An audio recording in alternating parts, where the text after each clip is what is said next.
बच्चों, आज का हमारा टॉपिक है संकारकों की बीजगणित। संकारकों की बीजगणित, algebra of operators. Algebra of operators, तो हम लिख सकते हैं algebra of operator operators. Algebra of operators या संकारकों की बीजगणित।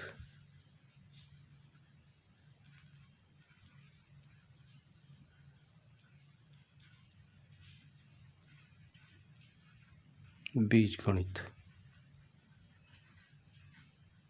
ठीक है।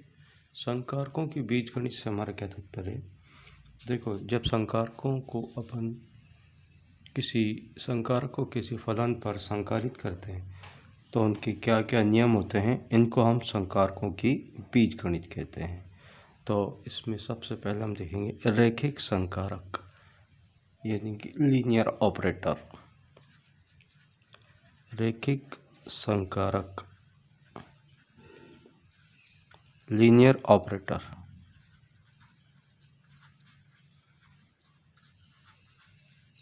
ठीक है, तो इसमें हम रैखिक संकारक, ये लीनियर ऑपरेटर क्या होता है बच्चों? दो फलनों के योग पर किसी संकारक को संकारित करने पर जो परिणाम आता है, वही परिणाम प्रत्येक फलन पर उसी संकारक को अलग अलग संकारित करने से आने वाले परिणाम के बराबर होता है, तो उसे रैखिक संकारक कहते हैं।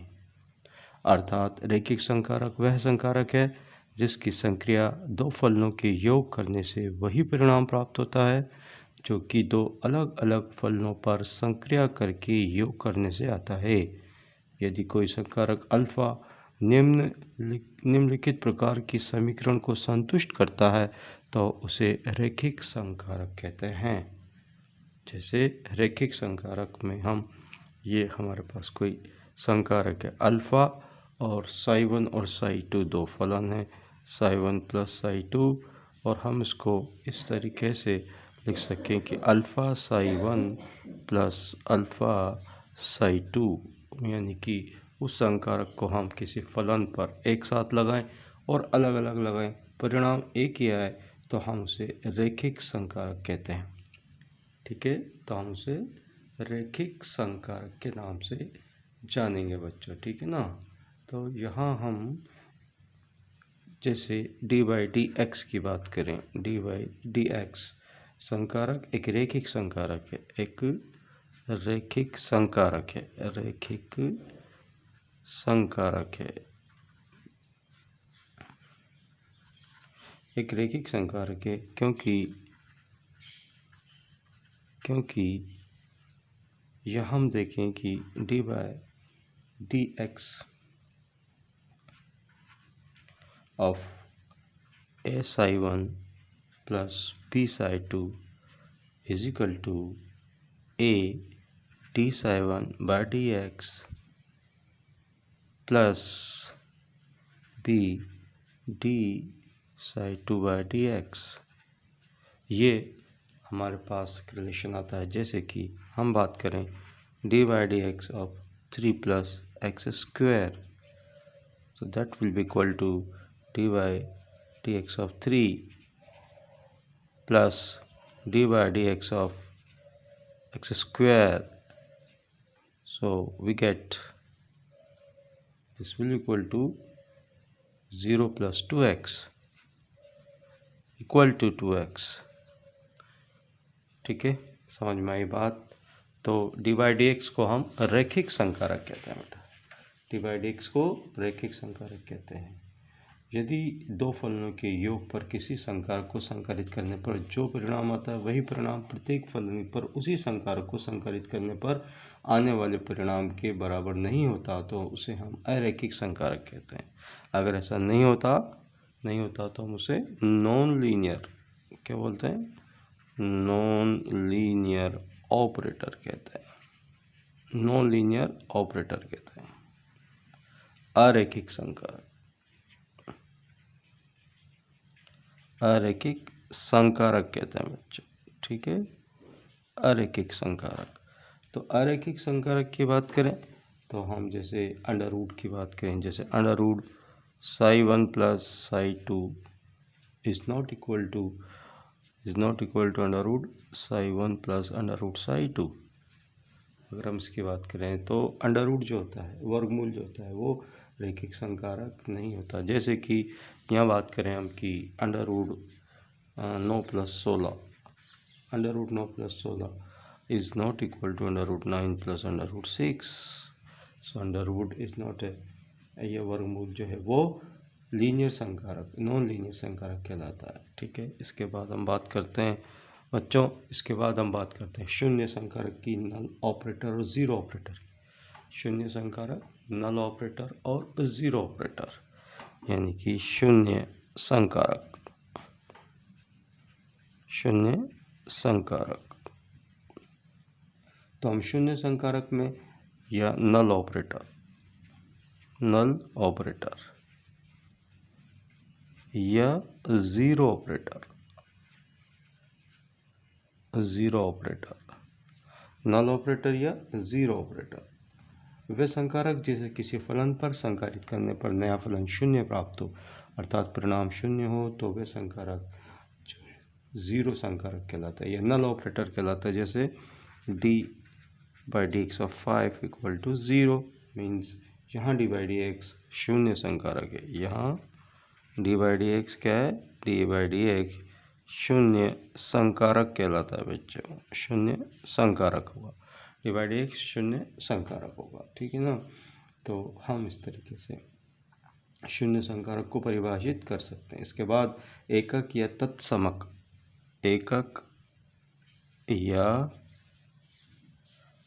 या तत्समक, एकक या तत्समक, या फिर हम इसको बोलेंगे यूनिट और आइडेंटिटी, यूनिट और आइडेंटिटी ऑपरेटर,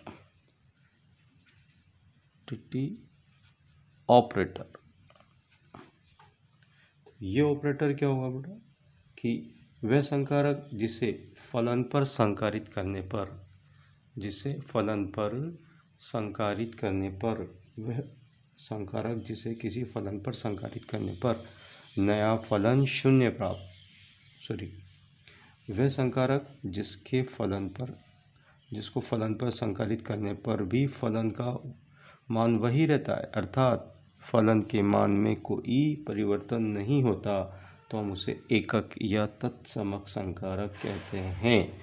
जैसे d/dx of e⁻x equal to e⁻x, तो हम इसे क्या बोलेंगे, इसको बोलेंगे हम तत्समक संकारक या एकक संकारक या यूनिट ऑपरेटर।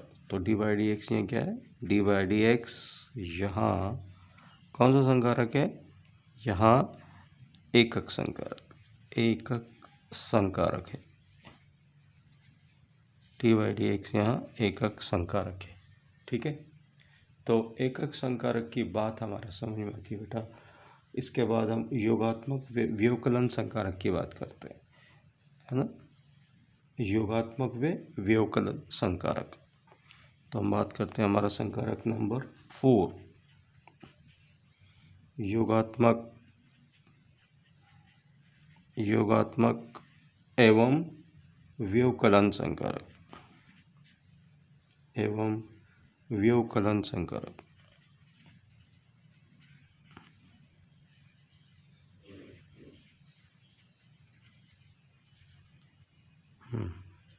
इसको अपन इंग्लिश में बोलेंगे एडिशन और सब्सट्रैक्शन,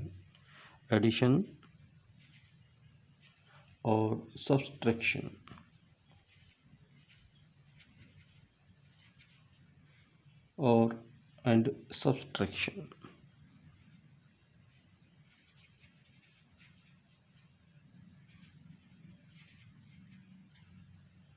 ऑपरेटर। एडिशन और सब्सट्रैक्टर ऑपरेटर, योगात्मक और व्यवकलन संकारक, ठीक है। तो योगात्मक और व्यवकलन संकारक क्या होते हैं बच्चों, इसको यदि जब दो संकारकों को जोड़ा या घटाया जाता है तो हमें नए संकारक प्राप्त होते हैं। ठीक है, जैसे अल्फ़ा बीटा, माना कि दो संकारक अल्फ़ा बीटा हैं, जिसे जोड़ने व घटाने पर दो नए संकारक अल्फ़ा प्लस बीटा व अल्फ़ा माइनस बीटा बनेंगे, जिन्हें क्रमशः सी और सी डैश से प्रदर्शित कर सकते हैं। इन्हें क्रमशः योगात्मक संकारक व व्यवकलन संकारक कहते हैं। जैसे alpha plus beta psi is equal to C psi and is equal to alpha psi plus beta psi, और we can write here alpha minus beta psi is equal to C dash psi is equal to alpha psi minus beta psi. ठीक है, तो इस यहाँ देखिएगा, यहाँ पर देखिएगा, यहाँ लिखा है यहाँ योगात्मक एवं व्यवकलन संकारक। योगात्मक एवं व्यवकलन संकारक क्या होते हैं? एडिशन और subtraction operator alpha beta psi is equal to C psi और alpha psi plus beta psi, या फिर alpha minus beta psi equal to C dash psi alpha psi minus beta psi. ठीक है ना, तो यहाँ पर हम इनको योगात्मक व व्यवकलन संकारक के नाम से जानते हैं बेटा। ठीक है ना, तो यहाँ हम जो है 4 प्रकार के संकारकों को हमने अभी देखा है, और इन संकारकों को फिर से मैं एक बार आपको बता देता हूँ कि रैखिक संकारक लीनियर ऑपरेटर, ठीक है ना, लीनियर ऑपरेटर, उसके बाद जो है नॉन लीनियर ऑपरेटर या अरैखिक संकारक, फिर उसके बाद में हमने बात करी एकक या तत्समक संकारक की बात करी हमने, फिर योगात्मक व्यवकलन संकारक एडिशन, ठीक है, एडिशन और subtraction, addition and subtraction operator की हमने बात की। तो यहाँ इसमें हमने 4 संकारकों को देखा बेटा। ठीक है, आई होप आपके ये बेटा समझ में आया होगा। धन्यवाद।